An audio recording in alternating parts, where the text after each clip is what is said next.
Alright, ladies and gentlemen, so when it comes to JJK Phantom Parade, the additional story has been added. More importantly, this time round, if I go over here, and then, I mean, I've already got the unit, but yeah, Dagon is officially in the game. So, I want to take a look at this man. What is he doing? How much of a good tank is he? Alright, so we're going to have to wing it. I'm going to kind of rough translate his kit and how things are looking. So when it comes to his only passive, alright, let's see what's this all about. So at the start of the battle, he grants a one-time curse recovery special and a special gauge recovery special. So some form of buff. It's a one-time deal. So what does that entail? Let's have a look. So at the start of the turn, when own HP is below 40% or is granted the curse recovery special, which we just went over, what will happen is you will get a 20% recovery on your cursed energy or cursed power. No, cursed energy, yeah. You get a 20% damage reduction for 3 turns, and you recover 10% of your HP every 3 turns. And then the curse recovery special will then be cancelled after this is done. After this is applied, sorry. Okay. And then the second half to it is this is now for the special gauge. So when your HP is below 40% and your special attack gauge is not at full capacity, you'll recover 1,000 of your special attack gauge, and then this will cancel out your special attack gauge recovery buff. So at the start of the turn, we'll gain this, and then once we basically hit below the 40% mark, then all of this will pretty much get triggered. That will then lead into survivability, HP healing, cursed energy recovery, and then ultimate chasing, so that way we can activate Dagon's domain expansion a lot sooner, which will then make him more of a tank. So honestly, this passive, I mean, the HP scaling is a bit danger level low, but if he can tank hits, we are going to be just as fine. So this is actually pretty solid. So okay, that passive we might be onto something.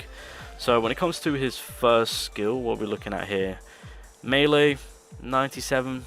That's kind of what we're starting off. Where to what extent will that go by? Let's have a look. Oh, that's the wrong one. Let's have a look. What can we cap that at? 150. Okie dokie. Okay, can I just do this? Yeah, we can just do that. Cool. Ah, wait. So this is still the first skill, but this is when the domain expansion is activated. Oh, this is helpful. I didn't notice that. Okay, so we'll go for each skill when it's in its regular form and its domain expansion. So regular form, nothing too crazy. Caps at 150. And then when it comes to the domain expansion, it's a total of 5 hits. So right now we're doing 209. So this could lead up to something good. It's a ranged attack, and this recovers 10% of our cursed energy. Oh, okay. Oh, it goes to 300%. There we go. I didn't realize that. There's a little bit of a scroll down to it. Okay, that's fine. Okay, so let's take a look at the buffing side of it now. So when we activate the buff in our regular form, this will increase our Jujutsu power by 22%, about 22.20% form for 3 turns. We get a damage reduction of 13.30%. This is level 1, keep that in mind. And we get an increase of special attack gauge by 14.30%. Obviously this is going to be extremely vital, so I'm curious to see on what we can cap that at. Let's go to 10. So 25, 20, 30, and then 8 is going to be 24. So 24 on the Jujutsu, 18 on the damage reduction, and then 26 on the special attack gauge. Okay, well that's going to be highly essential. And then in terms of when it becomes into his domain expansion, we get an increase in our Jujutsu by 22.20%, deals 245 range damage, and then increases damage taken. Oh, it's a debuff, increases damage taken by 7.4 or 40% for 3 turns. Ooh, okay. And what are we looking at in terms of capping that out? So then the Jujutsu power increase will be 25%, so we're getting 5% more, right? No. Oh no, sorry, it's the same. Okay, that's fine. The damage is going to be 400%, so that's going to be disgusting. And then the damage taken, increased damage taken will then go to 10%. Not too shabby. I see a stunner.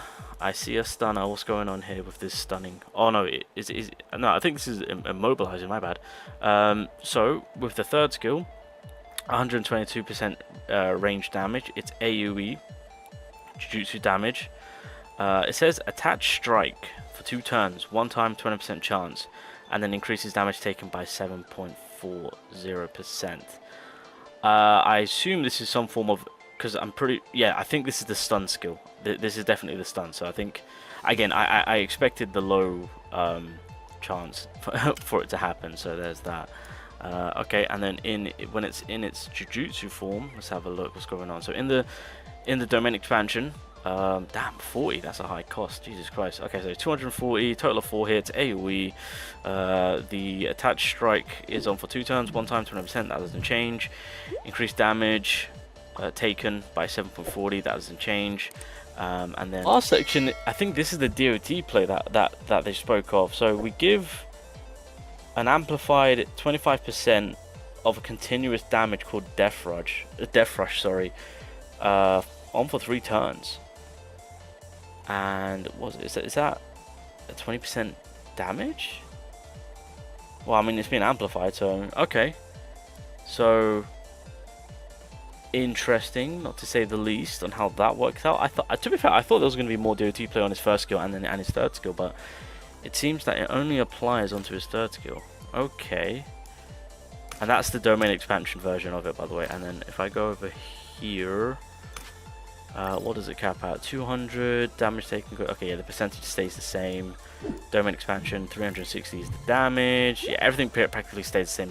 It's just the damage, increased damage taken, and the damage output is what changes. Okay, that's fine. And then obviously the domain expansion. There's a lot going on here. Christ on a bike. All right. Right, we're gonna have to do it by sections. Oh God, I don't even know what's going on anymore. All right, so summon for 6 turns is a continuous effect. Granted hit effect and attack nullification. You get a 23.70 damage reduction at level 1. You get a Jujutsu increase of 33.90%. Your special move gauge is obviously going to be disabled as per usual. Going over to the second half of the domain expansion.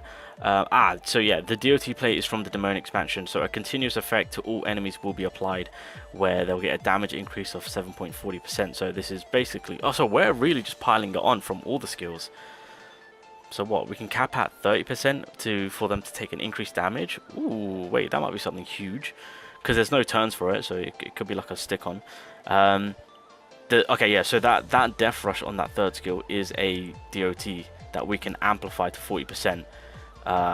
Okay, so that clarifies that. I was wondering what that was. Is that the DOT play? That is the DOT play.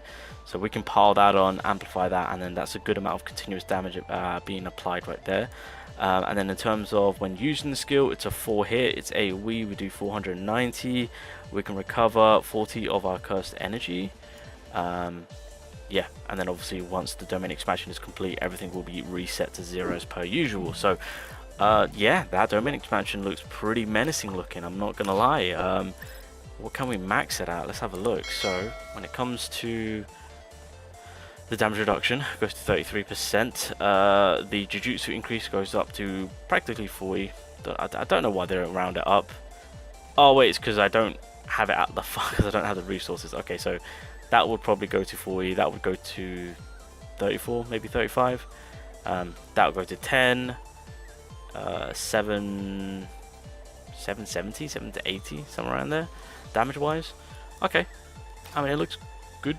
Not so much of a tank. Interesting. So I mean, well, there are some form of survivability in there with the amount that he can reduce tanking wise, but I was really hoping for some form of taunt, if I'm being honest. But a little bit of DOT play going on once our domain expansion is applied. We're basically ult chasing as soon as possible. There is stun there at our disposal if need be, but as per usual, basically chasing that ultimate ASAP whilst having some form of survivability. Once that domain expansion is in place, that's when the DOT play is in full effect. That's when we can apply more damage towards the enemy.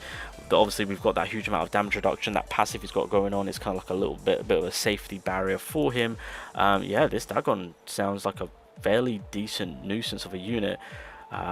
First slot, second slot, I can definitely see that for the yellow typing. So not too bad. I wouldn't realistically. I would say that he's still a bit of a tank in terms of having all those damage reduction, but I don't know. I want to say he's now more in line of like However, Junpei, however we look at Junpei, that's kind of like the vibe that I'm getting of how Dagon is playing out. But yeah, I feel like having just one version of him is more than enough. I don't think duping him out is highly necessary from what I'm reading on paper, but I'll level him up.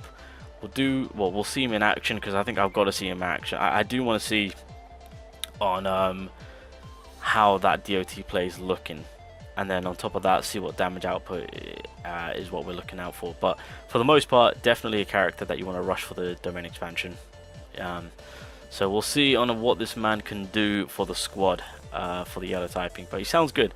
I feel like, again, just an initial copy is more than enough from what it sounds like. But hey, if he performs, I will not hesitate to get those dupes in if need be. Again, like I said, when it comes to JJK, one dupe is more than enough. So I'll probably get that additional dupe into him if need be. But for the most part, we'll see what this man is cooking. So got to get him leveled up, and then we'll see on what is being thrown down.